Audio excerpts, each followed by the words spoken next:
Assalamualaikum warahmatullahi wabarakatuh.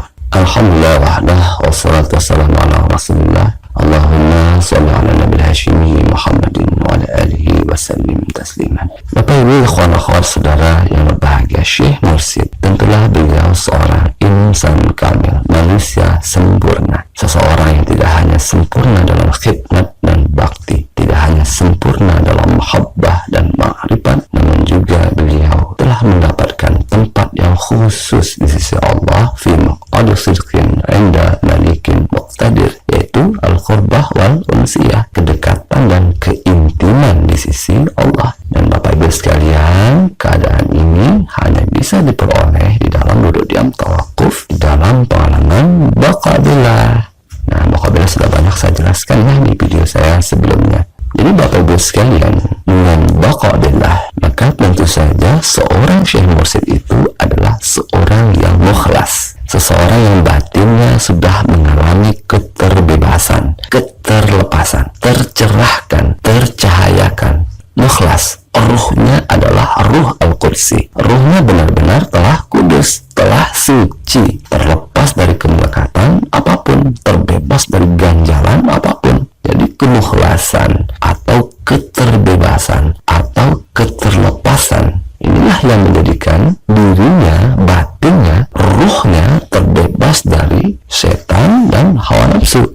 Dan Syekh Abdul Qadir Al-Jilani di dalam kitab Sirr Asrar menjelaskan, wa anna da'iratul haqiqah fala madkhala lisyaitani fiha wala linnafsi wala lil malaikah lianna ghairallahi ta'ala yuhtaraqu fiha, kama qala Jibril alaihi salam, law danautu anniyatan lah taraktu fayakhlusul abdu hina idhin min khasmaini wa yakunu mukhlasan, kama qala ta'ala fabi'izzatika la ughwiyannahum ajma'in illa ibadaka minhumul mukhlasin. Adapun di wilayah hakikat, di alam lahud, itu tidak ada pintu masuk bagi setan dan nafsu dan malaikat, karena selain Allah terbakar di alam lahud itu ya Bapak Ibu, di alam hakikat. Nah ini kan seperti malaikat Jibril ya Bapak Ibu, dia tidak mampu ke alam lahud. Kalau mendekat ke alam lahud sesemut saja, beliau akan terbakar. Kemudian Tuhan saya juga menjelaskan, wa man lam yasil haqiqah lam yakun mukhlasan. Siapa yang belum sampai ke hakikat, ke alam lahud, dia belum menjadi mukhlas. Li Allah sifatil basyariyatil ghairiyah la tafna illa bitajrizat, tidak akan lenyap sifat-sifat biologis selain Allah kecuali dengan tajalli zat, tajalli yang sempurna. Wala tartafa'u juhuliyatu illa bi ma'rifatil zat, dan tidak akan terangkat kebodohan spiritual melainkan dengan ma'rifat yang sempurna juga, yaitu ma'rifat zat. Nah ini maksudnya adalah pengalaman baqa'billah, karena baqa'billah itulah yang menyampaikan seorang hamba menjadi mukhlas. Dia mengalami tajalli yang sempurna dan ma'rifat yang sempurna. Jadi Bapak Ibu sekalian yang berbahagia, seorang Syekh Mursyid itu sangat polos batinnya ya, sangat mukhlas. Batinnya telah benar-benar bebas dari kemelekatan, kecenderungan dan ganjalan apapun.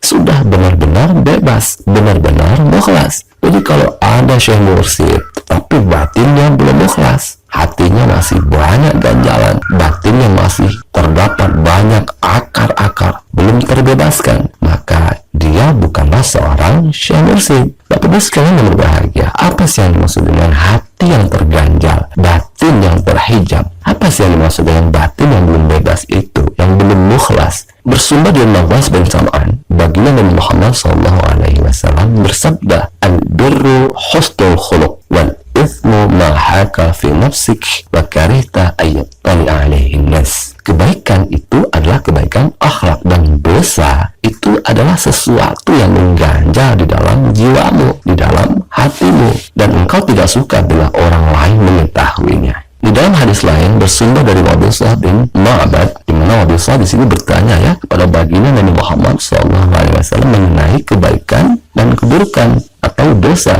Lalu beliau SAW menyabdakan kepada Wabisah, ya Wabisah, istabti nafsak, al-birru matma'anna ilaihil qalbu watma'annat ilaihin nafs, wal ithmu ma haka fil qalbi wa taraddada fil sadar wa in aftaka nasu wa aftauka. Wahai Wabisah, mintalah nasihat pada jiwamu. Kebaikan itu adalah apa-apa yang menenangkan hatimu dan jiwamu, sedangkan keburukan atau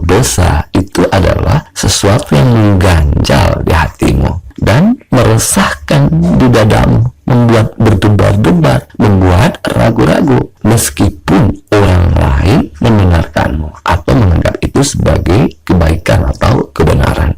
Jadi Bapak Ibu sekalian yang berbahagia, batin yang terganjal, terhijab, perjalanan ruh tidak mulus, tidak lurus. Nah, itu karena terganjal atau terhalang oleh ganjalan-ganjalan di hati. Nah, selama ada ganjalan di hati, maka selama itu pula batin seseorang tidak akan pernah mukhlas. Selama ada hijab di hati, ruh tidak akan pernah mengalami keterbebasan, keterlepasan.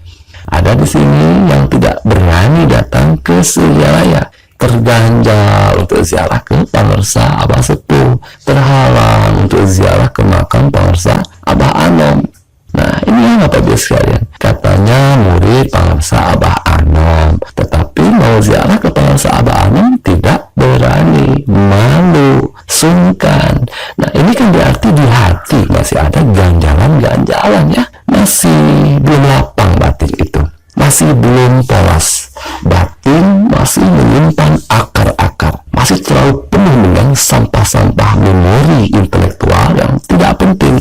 Dengan ganjalan-ganjalan seperti itu, maka otomatis perjalanan ruh itu otomatis akan terganjal juga karenanya ya. Apalagi kadang lebih parah lagi ini ya. Nah, hal ini dilakukan oleh seseorang yang merasa pantas untuk duduk di bangku kemuliaan Syekh Mursyid, tetapi dia sendiri tidak berani ziarah ke makam syekhnya karena malu, sungkan, takut, dan alasan-alasan dan rasionalisasi lainnya. Maka tentu saja ini bukan Syekh Mursyid. Tidak mungkin ya Bapak Ibu sekalian, tidak mungkin seorang Syekh Mursyid itu batinnya terhalang, terganjal, terhijab, apalagi terhijab dengan sangat parah seperti itu, tidak mau datang ke makam syekhnya. Itu tidak mungkin terjadi kecuali karena batin itu terganjal. Jadi tidak mungkin ya Bapak Ibu sekalian, karena batin seorang Syekh Mursyid itu adalah batin yang sempurna, sempurna polosnya, sempurna tulusnya, sempurna ikhlasnya,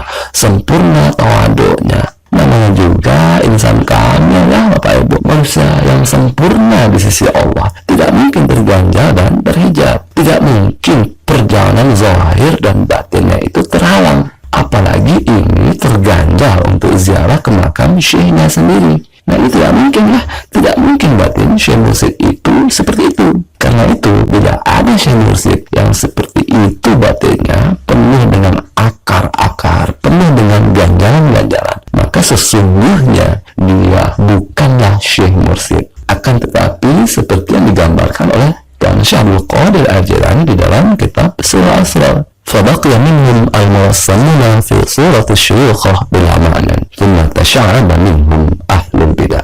Lalu tersisalah orang-orang yang seperti gambaran Syekh, fisiknya, penampilannya, perkataannya bila makna, tanpa makna, hakikatnya bukan Syekh. Lalu bermunculanlah dari tarekat seperti ini ahli-ahli bid'ah. Jadi badannya doang yang seperti Syekh ya Bapak Ibu sekalian, tetapi batinnya bukan batin Syekh, ruhnya bukan ruh Syekh. Jadi inilah yang disebut dengan mumursidan ya. Kenapa? Karena batinnya masih belum mukhlas, masih terganjal dan terhalang. Baik Bapak Ibu sekalian, itu saja yang dapat kita pelajari pada kesempatan kali ini. Semoga ada hikmahnya. Allahumma salli ala Nabi Hashmi Muhammadin wa ala alihi wa sallim tasliman. Allahumma salli wa sallim wa barik alaihi. Wassalamualaikum